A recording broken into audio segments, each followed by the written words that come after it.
Haia, Gruff I fi, a heddi fi am ddangos I chi fy hoff lefydd yn Caerfyrddin.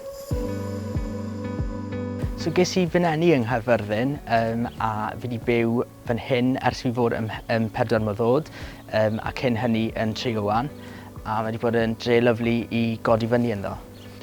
So dyma ni yn fy ngarddi, dyma fy hyn, jungle Jimmy. Nawr bellach mae mam wedi cymryd dros yr ardd gyda'i garddio hi.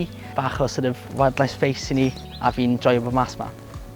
Ie, mae Sir Gar yn wych o ran natur, mae yna llwyth o bethau yma I chi weld a I bobl I mwynhau. Mae y barcud goch yn hedfan drosto'n aml, mae'r bwncath yma, creu'r wrth yr afon, gewch chi Tirtw Thomas Las a driws yn ythu yn eich gerddi chi, so mae yna llwyth o bethau I weld. So dyma ni ger yr afon Tywi nawr tu ôl y Ganolfan Hamdden. Mae fan hyn yn rhywle fi'n licio dod I tynnu lluniau. Mae llwyth o'r gofion gyda fi o ddod fan hyn. Tynes I llun cyntaf fi o delo'r cnau yma a hefyd llun cyntaf fi gyda'r camera o Cnocell y Coed hefyd. So wedi cael lot yma a wedi wneud lot yma hefyd. Mae'r afon Tywi yn 39 milltir o hyd sy'n neud yr afon hira yng Nghymru. A mae'n le arbennig I ddod I gerdded, I redeg, I ymwneud gyda'r byd natur neu bynnag chi am wneud rili. A nesaf ni am fynd mewn i'r dre ei hun, felly bant â ni.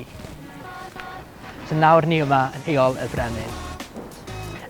Dyma ble mae nightlife Caerfyrddin hefyd, llwyth I wneud yma. Dyma Ginger wedyn, Indian gore'r dre.